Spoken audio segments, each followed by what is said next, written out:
আরো উপস্থিতি কামনা করছিলাম, কারণ আজকে আমি মনে করি যে আমি ভালো আছি, আমি না গেলেও তো মিটিং হবে।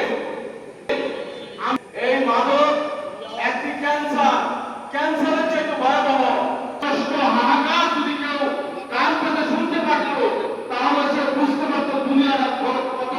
আমরা এখানে একটি মহৎ উদ্দেশ্য নিয়ে উপস্থিত হয়েছি, তাই যে মাদক বিক্রয় ক্রয় সাতটা মামলাতে মাদক বিক্রয় ক্রয় হয় এলাকা ছাড়াও, আর যারা ব্যবসা করতেছেন তারাও তো মনে করতেছেন যে আমরা ভালো আছি, কিন্তু আপনার ছেলে যে মাদকাসক্ত হবে না এর কোনো গ্যারান্টি আপনিও দিতে পারবেন না।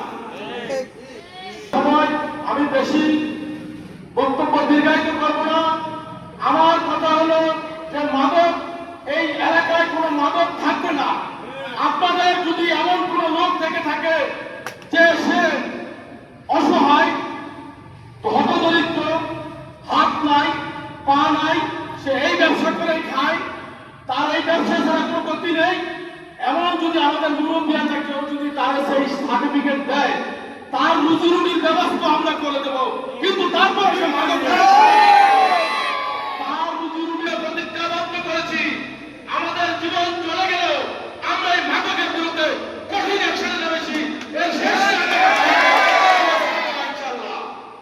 এই আশাবাদ ব্যক্ত করে আমি সবার কাছে বিনীতভাবে অনুরোধ জানিয়ে আপনাদের একটি সময় দেওয়া হবে, কারণ আমরা এক সপ্তাহ যাবৎ আমরা এই মাদক বিরোধী অভিযানে মোটামুটি ভাবে আমরা চরপাড়া কর্তৃক একটা মোটামুটি বসার আয়োজন করেছি বলে বোঝানো যাবে না। আপনারা যারা চরপাড়া আছেন, যারা উপরপাড়া আছেন, তারা এই 4-5 দিনের অনুভব করবে কোথার থেকে লোক আসতেছে, কোথার থেকে মোটরসাইকেল 5টা 10টা 20টা 50টা, রাত্র 2টা 2:30টা। ওই মুরব্বী যার কাছে থেকে তার কাছে আলমবার কাছে বলে, এটা সবার কাছে বলে, কিন্তু আমাদের কাছে বলে কি লাভ? আমাদের সবচেয়ে বড় হলো একতা। একত্রিত থাকলে সবকিছুই করা সম্ভব।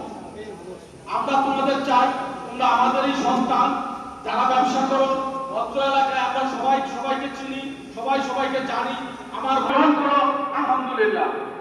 আমরা তোমাদের একটা সুযোগ দিতে চাই যে তোমরা এই পথ থেকে